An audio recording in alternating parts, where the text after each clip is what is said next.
August মাস থেকে রাজ্যে জনগণনা শুরুর আভাস আগেই মিলেছিল, আর তাতে শিলমোহর পড়ল শুক্রবার।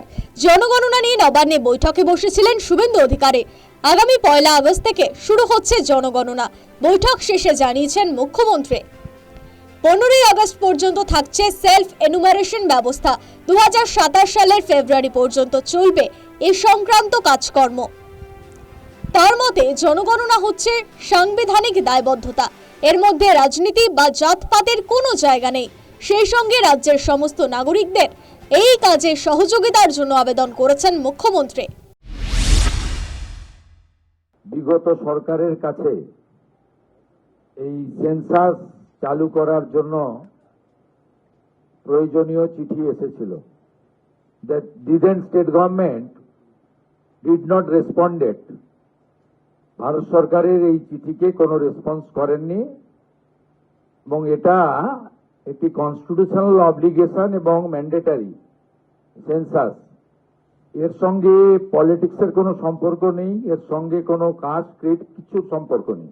সবাইকে অনুরোধ করব যে এই যে প্রক্রিয়া চলবে আমাদের 1 আগস্ট থেকে ফেব্রুয়ারির এন্ডের মিডনাইট অবধি, এই পুরো প্রক্রিয়াতে সবাই মিলে এটাতে অংশগ্রহণ করবেন, কোঅপারেশন করবেন।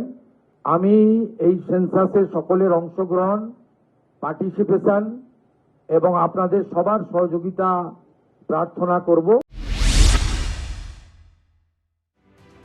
জনগণনা নিয়ে পূর্বতন সরকারকে নিশানা করতে ভোলেননি মুখ্যমন্ত্রী।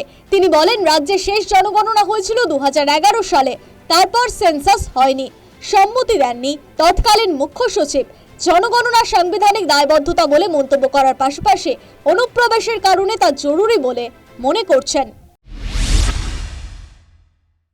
কারণ এটি অত্যন্ত গুরুত্বপূর্ণ এবং বিশেষ করে আমাদের এই রাজ্যে সেন্সাসের ডাটা খুব ইম্পর্টেন্ট। কারণ আমাদের রাজ্যে প্রায় অ্যাপ্রক্স 600 কিলোমিটার বর্ডার এলাকা বাংলাদেশের সঙ্গে। সেখানে ফেন্সিং না থাকার জন্য এবং আর্লিয়ার স্টেট গভর্নমেন্ট বিএসএফ কে ল্যান্ড না দেওয়ার ফলে আমাদের রাজ্যে অনেকটা ডেমোগ্রাফি চেঞ্জ হয়ে গেছে।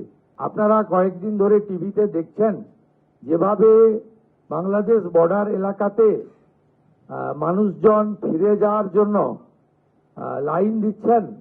দে আর নট ইন্ডিয়ান এবং এদের নাম সেন্সাসে আসতে গেলে যে তথ্য বা ডকুমেন্ট লাগবে সেগুলো ওরা দিতে পারবে না। তাই সেন্সাস খুব ইম্পর্টেন্ট আমাদের রাজ্যের জন্য। ইতিমধ্যে একাধিক রাজ্যে শুরু হয়ে গিয়েছে এই কাজ। এবার ডিজিটাল পদ্ধতিতে হবে জনগণনা। News time.